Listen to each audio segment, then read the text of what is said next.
Hello and welcome to Physical Therapy, a movie podcast inspired by the world of physical media and beyond. My name is Kurt. My name is Casey Ryback. On today's episode, we are talking about the 1992 action Steven Seagal vehicle Under Siege, directed by Andrew Davis and recently released on 4K ultra high definition from our best friends at Arrow Video. Dude, we've been living in 1992 a lot lately. Batman Returns? And Hard Boiled. John Woo's Hard Boiled. Hot damn. Our producer Kimmy is going to be hovering in the background of this episode. Hi, Kim. Hi, I did not watch Under Siege, so I will let you boys take that away. I guess I know what we're doing the second this podcast ends, Kim. Watching Under Siege too. Is there a second one? Oh, yeah. Yeah, What? We'll get there. Katherine Heigl. Katherine Heigl's in it? 27 dresses herself. Okay, my mind's blown. Is 27 Dresses tight? No, I don't like that one. Before we talk Under Siege, Sam, how you doing? I feel like you've referenced on this show lately that your life is falling apart, and I'd love to clarify what you mean by that for our listeners who are maybe concerned. My wife left me and I got in a car. No, I don't have a wife and I don't have a car. My apartment somehow got infested with fleas. It has been one of the most uncomfortable uphill struggles I've ever gone through. You have two cats. Yes, I have two indoor cats, so it's not like they got fleas from being outside. I don't know how it happened. I live in an apartment complex. I might have gotten it from another unit. It has taken up all of my time, energy, and money, and it sucks, dude. What's the latest? What's the update? I think we're on a good track. I have an exterminator coming tomorrow. The cats have been living at my friend's house for the past week, and I have been sleeping on the couch there with said cats. Is there a good flea horror movie? Dude, I've been thinking about this. And maybe we have to talk more off mic. You got a pitch? Yeah, I mean, we saw Mosquito together, dude. What's up with, is there a movie called Ticks? Oh yeah, from Vinegar Syndrome. Is it horrifying? It's great. It's fucking great. I think I saw a screenshot of it the other day and I was like, oh my God. Young Seth Green in there. Oh, damn, what's up with Ticks? Dude, Ticks rocks. So anyway, it's been a nightmare. I'm sure other people have dealt with this before. It sucks. I wish there was something that I could do to just have my apartment back, but I think we're getting there. Slowly but surely, chugging along. I said it to some friends that I was with the other night. I was like, I don't care how silly or lame this sounds, but I miss my fucking movies. I was like, I just want to sit in my room with my movies and look at them. What if they're living inside of cases? That's where I'd be if I was a flea. It would probably mean the end of this show because I would just burn the entire collection and walk off a bridge. A worthy ending, Sam, a worthy ending. Bury me with my discs. Sam, I'd like to introduce a new segment on our podcast. Uh-oh. A little recommendation corner. Much like Confession Corner. Yes, but on the opposite side of the street. Got it. I think, it'd be fun to every week maybe begin our episodes by recommending a title that either we have watched from our collection or have seen out in the wild, which you frequently do. Like we're talking about like movies in theaters or movie at home. Okay. It could be your primate. It could be something you watched at home. I love it. Would you like to go first? I'm putting you on the spot. Yeah. As mentioned before, I have not been home that much, and thus my collection has gathered some dust, which I'm a bit sad about. I talked about a couple episodes ago that I had gone through True Detective Season 1, and I am one episode away from completing True Detective Season 3. And because of the mess that is True Detective Season 2, I think a lot of people skipped True Detective Season 3. Right. And I'm here to tell you that is a mistake. It's so good. It's so good.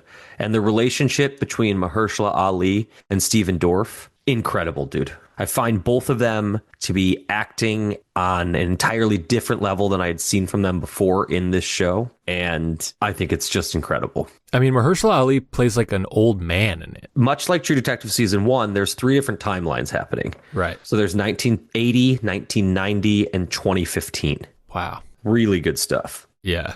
Their performances are nuts. It's fantastic. Yeah. Wasn't there a whole thing where it was originally a Jeremy Saulnier project, or like did they kind of take it away from him? First 2 or 3 episodes are directed by him. Okay, but there wasn't drama? Maybe there was. I didn't dive into it that much, but I would have loved to see the entire season directed by him, much like the first season was directed by Cary Fukunaga. Did you get into season 4? No, I thought it was horseshit. Yeah, I watched the pilot and did not continue, as much as I love Jodie Foster. And I'm a little bit colder on Jodie Foster than you are, but I thought that series of television was terrible. Here's a little bit of Jodie Foster trivia for you, Sam. Did you know that Jodie Foster was originally going to play the Sean Penn role in The Game? David Fincher's The Game. Whoa. I believe that's true. Which is the movie before Panic Room, right? No. No, Fight Club's in between. Yeah. Wow, that's interesting. I can't remember why it didn't happen. She could do it, though. Oh, yeah. She could play a hoity-toity rich person. So what's your recommendation? What's your confession? Where are we on the street? We're still on recommendation corner. I'm going to recommend a Paramount Presents Blu-ray that Kimmy and I watched recently. No 4K of this. It's a 1951 movie directed by George Stevens, starring Montgomery Clift, Elizabeth Taylor, and Shelley Winters, called A Place in the Sun. It's about a man who moves to a town where his uncle has a very large, successful apparel factory, and Montgomery Clift is like looking for an entry-level job. His uncle is very wealthy and runs in a very wealthy circle. Montgomery Clift does not. Basically, when he first starts this job, he starts a relationship, falls in love with Shelley Winters, who is like a very low-level employee at this company. And Elizabeth Taylor is like in the circle of his uncle. She's rich, she's beautiful, she's Elizabeth Taylor. And immediately he sort of has eyes for her, but she doesn't notice him. And it doesn't take long for Shelley Winters to become pregnant. And right as that happens, Elizabeth Taylor falls in love with Montgomery Clift. And it's sort of about him taking the coward's way out, deciding between these two women. Okay. And it's dark. Dang. And it's great. It's great. Okay. Yeah, it has a lot to do with society at the time and expectations and marriage and abortion and geez, it just goes there. It's pretty wild, but so good. Hell yeah. So there you go. It's a great Paramount Presents Blu-ray. I'm sure it exists on other versions of Blu-ray, but I would love to see that on 4K. And you should check it out, Sam. Montgomery Clift is so awesome. Such an amazing actor. Are you saying Clift? Isn't it Clift? Yes. I thought it was Cliff. Clift. No, Clift. With a T on the end? There's a T on the end. Clift. Brutal. One of the great Hollywood legends turned tragedies. Yeah, did you know that, Sam? He got into a car accident and like destroyed his face. And Elizabeth Taylor was with him and she saved him from the wreckage because they were very good friends. Yeah, I think I knew this. Was he closeted gay? Yes. Okay. Yeah, and he got plastic surgery to like put his face back together, but it ruined his career because plastic surgery wasn't as good as it is now, and it's just a shame because he's such a good actor. Sam, anything to confess on this week's episode of Physical Therapy? I do have a confession, yes. Just this afternoon, upon coming back to this flea-infested motel I live in, I got a package from Diabolic that had Dante's Peak from Kino Lorber. Ooh, perhaps an upcoming episode. Might appear on a podcast people listen to. And the transmission release of Night of the Juggler. Oh, okay. So this is the UK version. Bigger box. But I saw this in person and was like, I fucking want that. I never picked up the keynote version myself. So this was Transmission's first release, which I believe is a sub-label of another company that I'm blanking on right now. They put another movie out that I was aware of being out. The Stuntman? Yes. Dude, the Stuntman's cool. I remember seeing that in the garage, I think. Mm-hmm. I remember you renting The Stuntman in the garage, I believe from Netflix on disc. I was going to say, how did I rent it? But that is absolutely how I rented it. Yeah, they only have 4 titles out right now. And I think 2 of them are still in the pre-order category. I believe they are Night of the Juggler, The Stuntman, a movie called Highway to Hell, and a movie called Special Effects. I definitely want to get The Stuntman, and I might pick up the other 2. Is Transmission a line that I'm just going to fucking buy every release from? I just went on orbit.com as you were talking to see if The Stuntman was still available for pre-order, and you know what is also available for pre-order? The Phantom, baby. Ooh, no smoking in the Skull Cave. Comes out April 14th. Coming soon to a podcast near you. So on April 20th, we're doing The Phantom. April 14th at 12:01 a.m. What about you? Anything to confess? I've been pretty good. Well done. I've been a little more obsessed with buying protective sleeves for my discs or for my cases than new movies, which is probably a good thing, honestly. I have been relocating some of my collection. For the first time, honestly, ever, I have run into a real issue of space. I'm starting to be like, oh no, I'm running out of room. For listeners who don't know this, I have a closet in our second floor of our apartment that's full of movies, my makeshift like little Criterion closet style closet. And then under our stairs, downstairs, I have built shelving like into the underside of the accessible stairs, and also have like a couple Blu-ray storage towers and stuff down there, and they're getting full. I use downstairs as like sort of my shame pile of stuff I haven't watched yet, and I basically now am using the upstairs. I think it's going to be eventually all the 4Ks, and like the Blu-rays are starting to get transitioned down there. Okay. But at a certain point, they're both going to be full, and I don't know what we're going to do. Marty, I gotta let you in on a little secret. I ran out of space fucking a year and a half ago. But I feel like you have space to make another shelf, do you not? Do you not have an open wall somewhere? Not in this apartment, but for reasons I couldn't begin to describe, I'm going to be moving out of this place soon. I guess I do if I want to record this podcast from a chair surrounded by movies. Yeah. I could move this little table, but, I don't have much space left. Looks like a big wall behind you. That my bed is against. Who needs that anyway, though? So I guess I'll probably just stop buying movies, right? Hey, man, you still buying movie posters? You ran out of wall space a long time ago. Yeah, I've been better about that, but it's constantly calling my name, Here's the thing. I'm on the precipice of opening a bar in Portland, Oregon. Whether it's real or just in my brain, we'll see. But maybe we just create a wall that's Blu-rays. that no one can touch.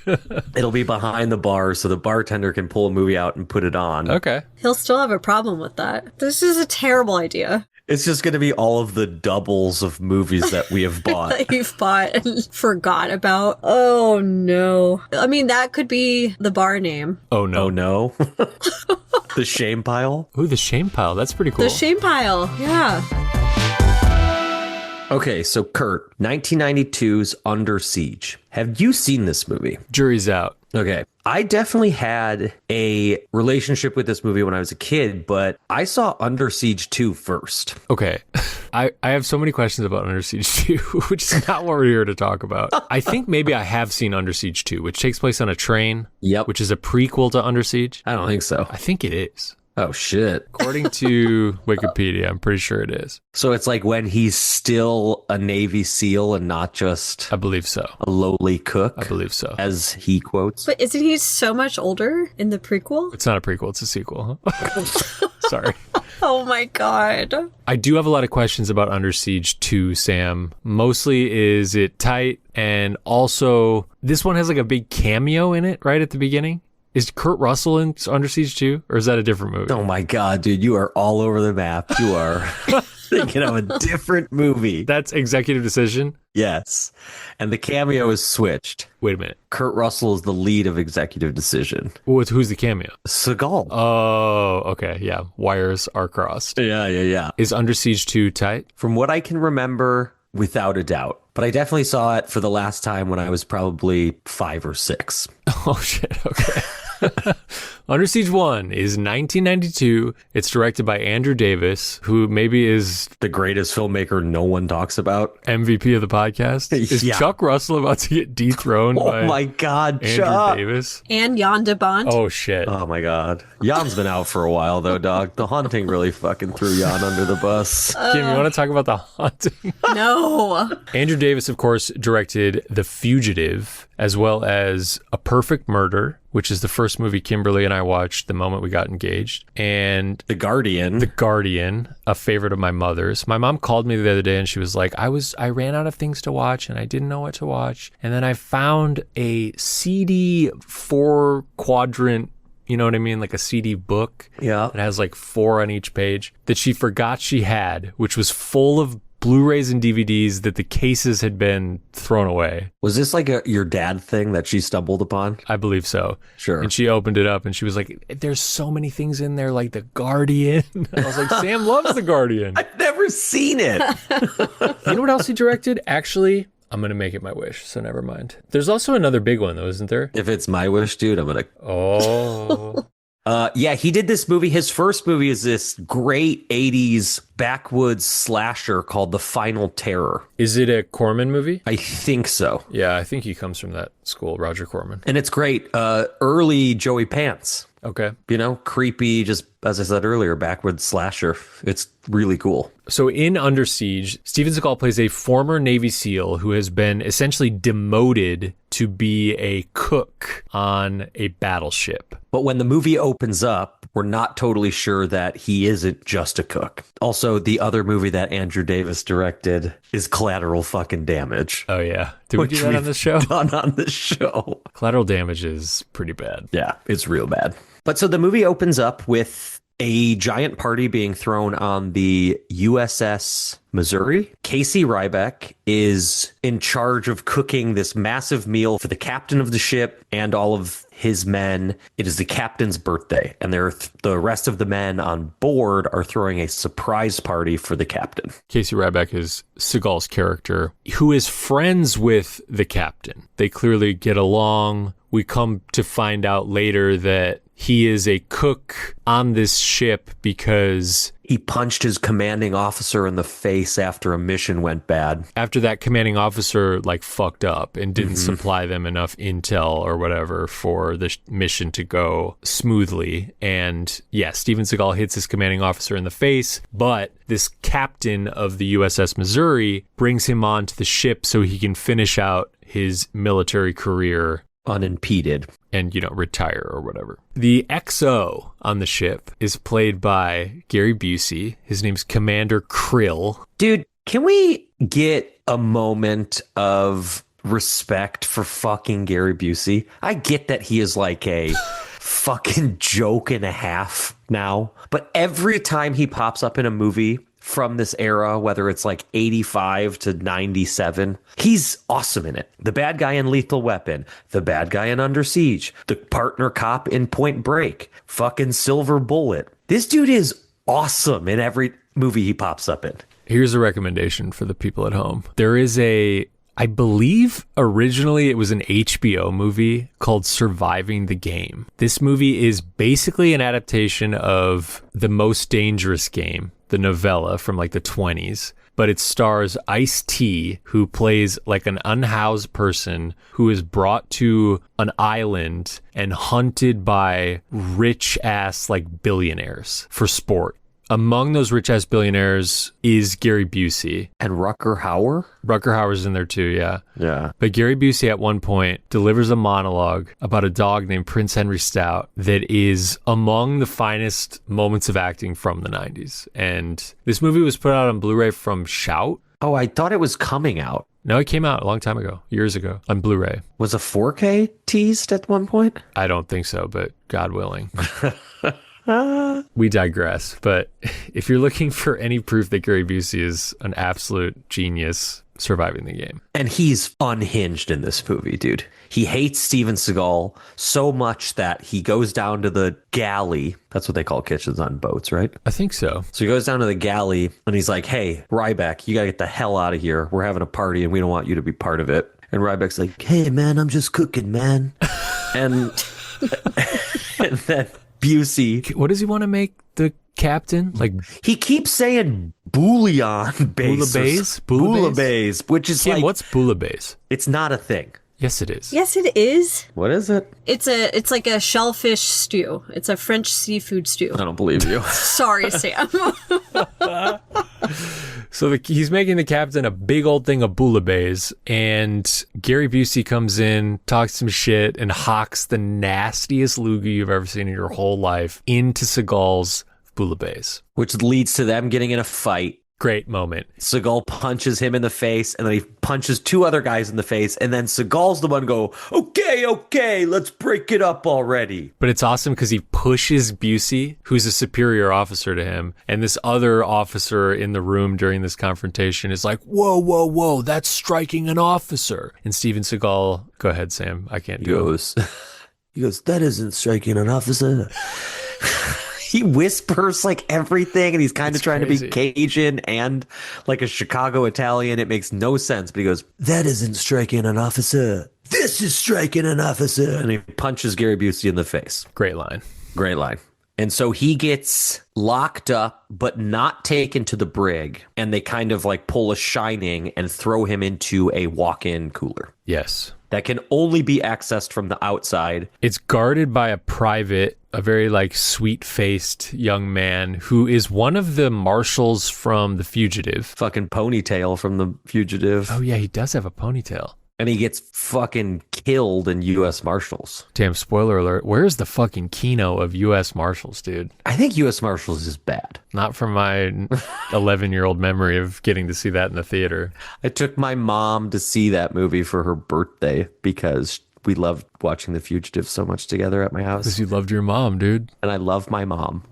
I think according to Wikipedia, there are like 9 actors from The Fugitive in Under Siege. Andrew Davis first worked with Seagal on 1988's Above the Law, which is Seagal's first movie, which is a Chicago movie. Andrew Davis is a huge Chicago guy. Yep. And he apparently hated working with him so much. He was like, this guy is such a nightmare. The only reason he took Under Siege is because he really, really wanted to work with Tommy Lee Jones. So much so that he was like, I'll swallow having to work with Steven Seagal again. And then liked working with Tommy Lee Jones so much that then he cast him in The Fugitive, which led Tommy Lee Jones to winning an Oscar. Wow. And honestly, The Fugitive is great, and Tommy Lee Jones's performance in The Fugitive is excellent. It doesn't even begin to fucking touch his performance in Under Siege.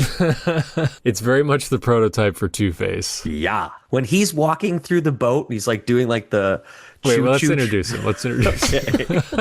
So Gary Busey has this whole plan to throw a surprise party with like catering and entertainment that's going to be flown into the USS Missouri via helicopter for the captain. Now, there's 2 things to know here. One is that that's not allowed. The captain has to approve anything that's being flown into this nuclear fucking battleship. Another thing to note, at the beginning of this movie, we see a ceremony happening at Pearl Harbor with the real life George Bush. And Barbara. And they're announcing essentially that the USS Missouri is being decommissioned for good and is going to sail to like San Francisco or something and become a museum probably or whatever. So this nuclear battleship is about to be no more. And that is where it's on its maiden voyage. So we see this helicopter flying into land on the Missouri, and we cut inside, and it is full of caterers, a Playboy bunny, whose character's name is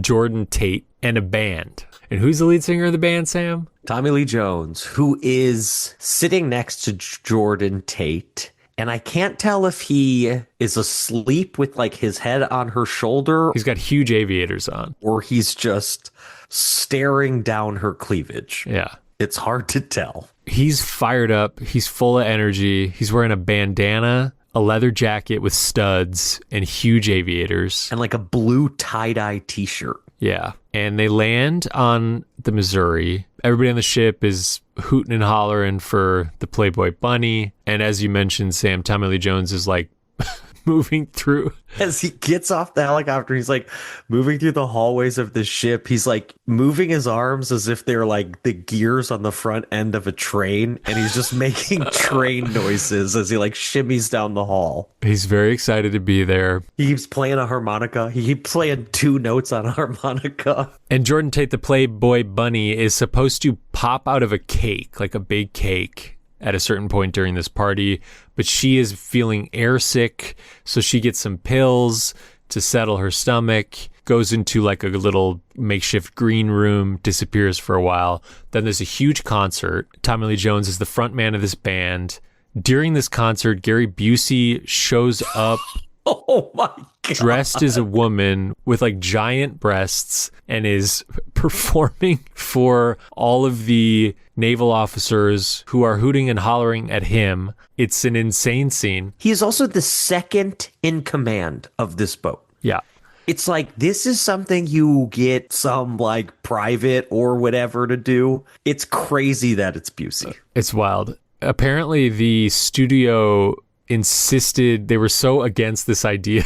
And Gary Busey, I think, was very for it. And I think Andrew Davis was like, yeah, sweet. The studio insisted that they shoot it twice. One version where he doesn't do this and one where he does. But essentially he ends up going upstairs, still dressed like this, into the captain's quarters. And the captain has been told, I think this surprise sort of gets spoiled or something, and the captain's like told to just like sit still and he'll be alerted when it's time for him to come down, and Gary Busey's going to come get him. So they're cross-cutting between that, where Gary Busey is like walking into the captain's quarters. I don't think he has his wig on anymore, but he's still got makeup on. And he's got like pantyhose on top of his head holding his hair down. Yeah.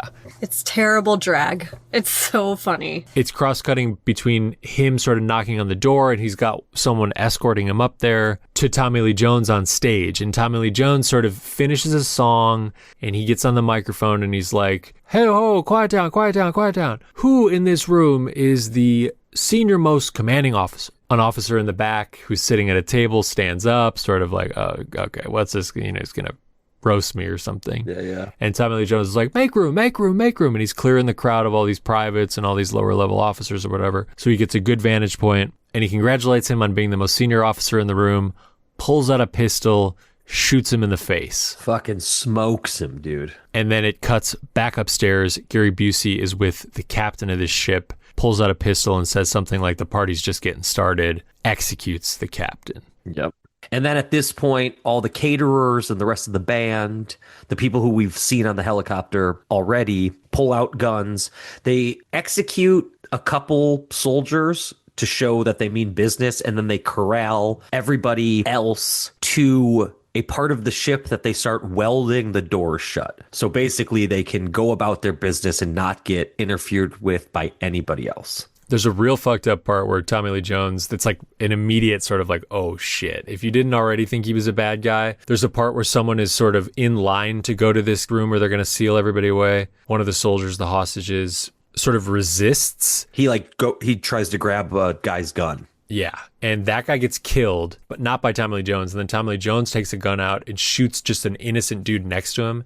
And he's like, let this be a lesson, everybody. If you resist us, not only will you die, but the guy next to you is going to die. Yeah. Then everybody shuts the fuck up and they all get locked away. Meanwhile, Steven Seagal is locked in the kitchen. Still. And he's like, those are gunshots. I just heard gunshots. And he's talking through the door to this sort of like sheepish private. And he's like, you need to call the bridge and figure out what the hell's going on. Eventually they do that. And Tommy Lee Jones at this point is up in sort of the... They've taken complete control of the boat. They're in like the command room. Yeah. They're in the bridge ultimately. Yes. And Gary Busey's on the phone with him and he's like, those are just firecrackers. It's part of the party. Don't worry about it. And then they're like, send somebody down there right now and kill the cook who's a pain in my ass and this private. So they send a couple goons down who execute this poor private, Ponytail from The Fugitive. And they open up the freezer only to be kicked in the face by Steven Seagal, who escapes, locks them inside. And then what happens? He grabs his handcuff key off the dead private, a couple of weapons, and moves out of the kitchen while trying to get his bearings and figure out what's going on the ship. At the same time, a couple other guys attack him in the kitchen. He kills them and then makes something and puts it into a microwave. He makes a bomb. Well, we don't know that at the time. That's the best It looks part like he's making tea. Yeah. He just throws something in the microwave and then continues on and gets to like the ballroom, which has a couple dead bodies in it, but is otherwise completely empty. Except for... And then all of a sudden, a massive cake rolls into the room and like a Guns N' Roses song kicks on and out pops the playmate, whose name is... What's her real name? Erica Eleniak? Out pops Erica Eleniak, who at this point was popular from Baywatch, or Baywatch was about to start, but she pops out. These are maybe the first boobs I've ever seen on camera. Really? Congratulations. I did see this part, and it is absolutely insane. It's like, what is this girl doing in this cake in this completely empty room? And then all of a sudden, Steven Seagal, of all people, is pointing a gun in her face. Yeah, and her tits are out. It's so insane. Incredible scene. Dude, the 90s were awesome. I think mine were Titanic. Oh my God. Is this becoming the... Yeah, this is our new podcast. The boob cast. She tells him that she basically like passed out because she took too many pills and like missed her cue. Insane. Gary Busey says, take 2 of these, and then we see her pour like 6 into her hand and take them. So now she's Seagal's sort of right-hand helper person who is reluctantly carrying a gun. She's got 2 rules. Her first rule, never date a musician. Her second rule, I don't kill people.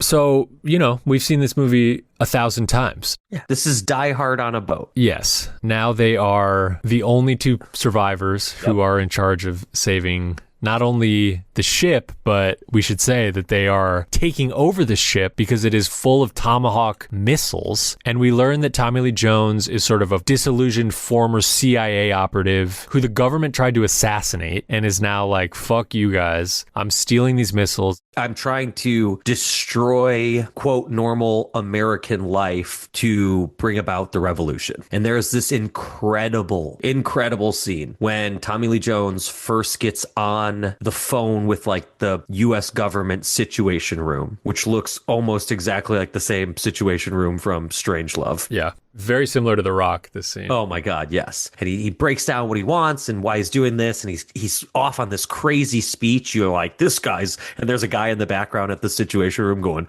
he's totally flipped. The guy's flipped, man. But he's like putting on an act. Yeah, and it's incredible, and the monologue he gives is great. And then he hangs up the phone, he looks at Gary Busey, and he says, welcome to the revolution. And it cuts to an helicopter shot of the boat in the water as Jimi Hendrix' Voodoo Child kicks in. Uh-huh.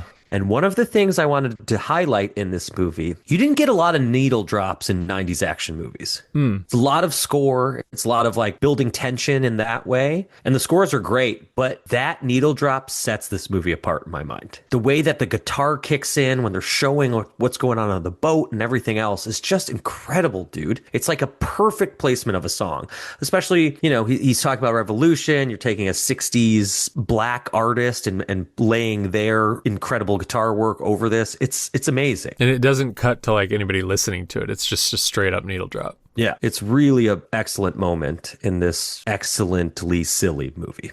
Yeah, cool. So yeah, Tommy Lee Jones and Gary Busey are planning to sell these warheads to the North Koreans, who are going to pick them up via submarine. There's a great scene where Tommy Lee Jones asks Gary Busey what he's going to do with his money. Gary Busey just says, I'm going to buy the presidency. It makes you want to barf a little bit in 2026, but here we are. Here we are. After this, it's just kind of set piece after set piece with good guys battling bad guys and Steven Seagal meeting some other crew and getting those guys armed and helping him out to help take back this boat from this terrorist organization. Yeah. There's a great bit on the commentary track where the screenwriter, J.F. Lawton, he does the track with Andrew Davis, and it's a new track, I think. I think they did it for this era release. Oh, cool. But the idea of Die Hard on a boat, quote unquote, like the idea of this movie being Die Hard on a boat comes up. And J.F. Lawton has a cool point where he's like, the thing that Die Hard did so well that other movies have emulated well, this being an example, the idea that it was sort of 2 simultaneous genres at the same time. One is a heist genre and one is like a police saving the day genre, which was sort of new for Die Hard. And this movie also shares. I mean, I'll be honest. I think one of the best things about this movie is that after the first 20 minutes, Steven Seagal is like barely in it for 35 minutes. And it becomes Tommy Lee Jones's movie at that point. Mm-hmm. And I think it is eons better for that because Steven Seagal sucks at acting. He sucks as a human being. And he's like, he was a nightmare on set that nobody liked working with. And then you have Tommy Lee Jones giving like the craziest performance of all time. And it really helps balance how like Seagal's got so many weird lines in this movie, which I think are supposed to be jokes, but they're not funny. Yeah. He's like, hey, yeah, in a week, maybe you'll go through puberty. You're like, what? What does she say where she's like, he's gonna leave Jordan Tate, the Playboy bunny, in a locker so he can like go save the day without her before she's like involved in helping him. And she's like, please, like, I'm afraid of being alone. Or she's like, I hate being alone. And he's like, do you hate being dead? yeah, that's what we're working with here in this movie, people. I think the last spoken line of this movie is like one of Steven Seagal's Navy friends is like, hey, Ryback, let's see your moves. And he goes, here's a move for you. And then he like grabs Jordan by the face and plants a kiss on her. And it's just gross as hell. Mm-hmm. Yeah. There's a scene during this period of the movie where, you know, they're trying to gain ground in taking the boat back over, where Seagal goes up to where the helicopter that has brought Tommy Lee Jones and everybody else is resting. And he attaches all these homemade bombs to it to blow it up. And in blowing it up, he ties this rope around himself and he gets blown off the boat and then swings back to it. And it is fucking awesome. It's so sick. It is so cool. The boat has like, I think they're called 16-inch guns, according to like the commentary track, but they're like what you imagine on a World War II style battleship, where it's like these huge 4 kind of long cylindrical cannons in a row. And one of the guys that Seagal saves from the bowels of the ship that's been tied up, one of the good guys, is like a former World War II gunner, and he knows how to use these guns. Yeah. And they end up blowing up a fucking submarine with it, and it's so tight. When the terrorists take over the boat, they use the boat against the U.S. government, and you see how powerful one of these warships is. Mm-hmm. An F-16 flies by them, and they just shoot it square out of the sky. They shoot a Navy SEAL helicopter down at one point. It's wild, man. They blow up an entire Hawaiian island, like a small island, I believe, at one point, but they don't really show it because they didn't have the budget. Should we talk about the final fight? Dude. Between Tommy Lee Jones and Steven Seagal? I mean, it's almost so good that you don't want to ruin it. Yeah, all that you really need to know is that it's a knife fight. Sam, how long do you think you'd last in a knife fight? Probably not long. I gotta say, getting stabbed sounds like one of the worst things ever. Getting like a bad cut is, you know, you can survive that. You think if you got stabbed in the abdomen, you could get up and do anything else? No way. Who do you think would win in a knife fight between the two of us? You, because you have a longer reach. But I think I'm more ruthless. Wow. Okay. I'll climb up you and bite your neck. Take a big chunk out and spit it out. Come on!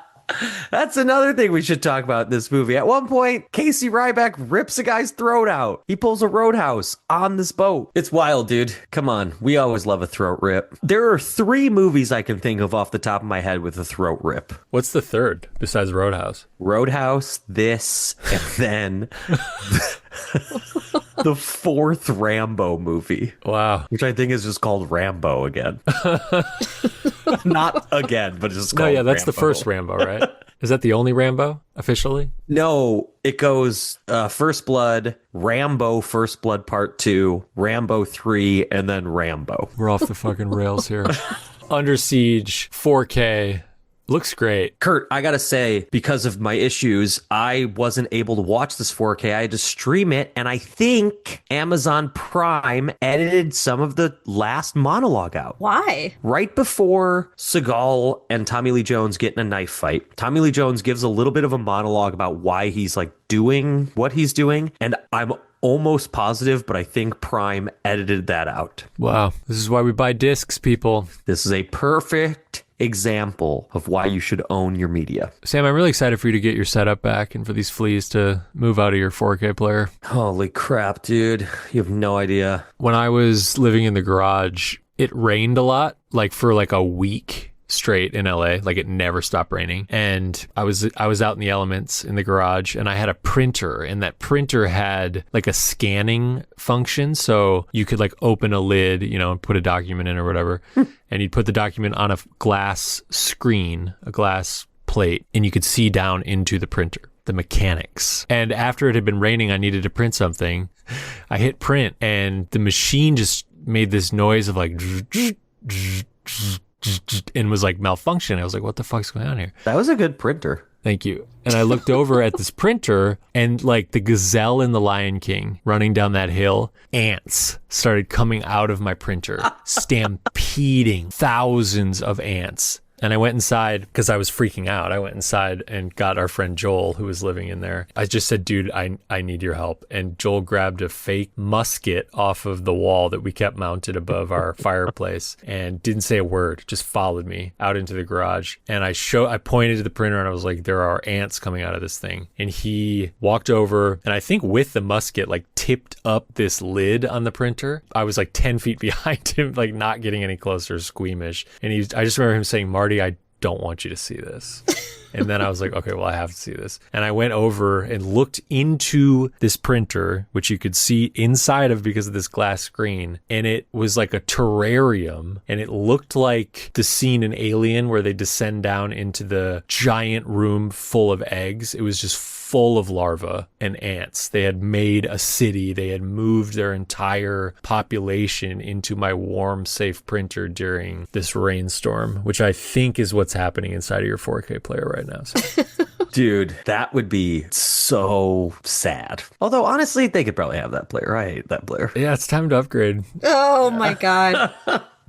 What I'm curious about Under Siege, the little I saw of it, the production itself, we talk about they were clearly on a boat. Yeah. Like on a huge Navy ship. Mm-hmm. Great question, Kimberly. Great question. What they did was use the USS Missouri for real for aerial photography. Yeah. So there's a lot of shots of that actual battleship in the ocean for real, but they shot on another boat, which I believe is a museum, the Alabama. Yeah. So they did exterior shots with like the horizon of the water on a different boat that was no longer in use. And then they built a lot of interior sets on stage. And had to do a lot of early green screen and like blacking out work to make the Alabama look like the Missouri. Whoa. There's a lot of great sort of very simple filmmaking, you know, sleights of hand happening because they were not able to obviously shoot on the Missouri, which was active at the time. And honestly, this is a relatively small budgeted movie. It's like 30 million bucks. Yeah. And it made like 150 million in the box office. Yeah, big hit. This was a massive success. Siskel and Ebert fucking loved it. Hell yeah. This was like a huge cultural thing. And it's again in that era that we talk about all the time on this show, but practical effects, these tricks of filmmaking, it's really a fun watch if you can sit through the Seagal of it all. I find this movie to be a fucking blast. And a great Arrow. Arrow is just really checking the box for me lately, Sam. I've said this before on the show, but Arrow is my top. Yeah, I don't want to pick favorites, but yeah, they're really good at what they do. This is one of Arrow's limited editions with a slip sleeve, but not one of their big boxes. I believe that slip sleeve is still available. I got it pretty recently during the Barnes & Noble sale, Sam. I think you did too earlier in January. Do you think that Arrow's going to do Under Siege 2? I wanted to talk to you about that. I'm really hoping they do. Is Under Siege 2 tight? I mean, Katherine Heigl, you know? Who else is in it? Kurt Russell. Oh my God. Sam, look it up. Who directed Under Siege 2? It's not Andrew Davis. It's Jeff Murphy, who's also known for being a producer on Dante's Peak. Oh. Wow, he did second unit direction on the Lord of the Rings trilogy and Dante's Peak. I gotta be honest, other than Young Guns 2, I don't think I know any other movie this guy directed. Well, we gotta see it, Sam. Come on, Arrow.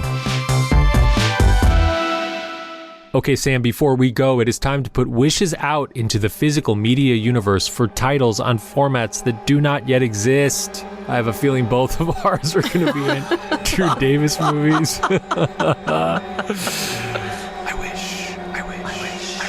I wish for Holes on 4K, directed by Andrew Davis, starring Shia LaBeouf.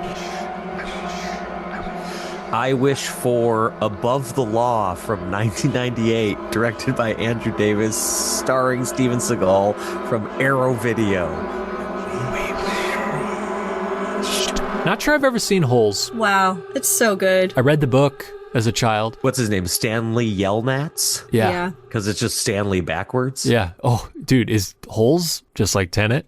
I don't think it has much to do with Tenet, but Yelnats, Not like Sator, Rotas. Oh my God. What about the John Voight? Does John Voight have a South African accent in this movie? Oh my god, I forgot about him. John Voight's playing the same character he plays in Anaconda in Holes. You're gonna be a very rich man, Gary.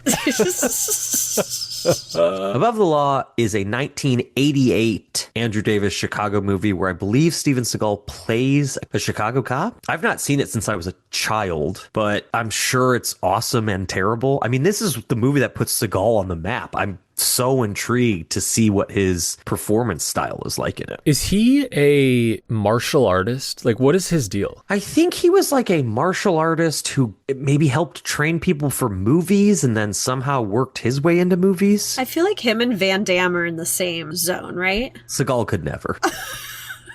You see those fucking buns when Van Damme does the splits? Get out of town, dude. Wikipedia says he began his adult life as a martial arts instructor in Japan, where he became the first non-Japanese and American to operate an Aikido dojo. Interesting. Sam, you want Arrow to put this movie out? I think it would be the most fun if it was Arrow or Kino. Just kind of like back to basics, stripped down, ready to go. Well, I'm there for it. Wow, Above the Law co-stars Pam Grier and Sharon Stone. Dude, get the fuck out of here, y'all. Wow, that's good. I want to see that. Okay, that is it for another episode of Physical Therapy, a movie podcast. Thank you so much for listening. Thank you to Patrick Laban for our incredible music. Thank you to Kimmy for producing. If you're liking our show, please give us a follow on Instagram at PT Movie Pod. Also, if you have time and the willingness, leave us a review wherever you're listening to this podcast and tell your moms about it. We will be back next week. We'll see you then.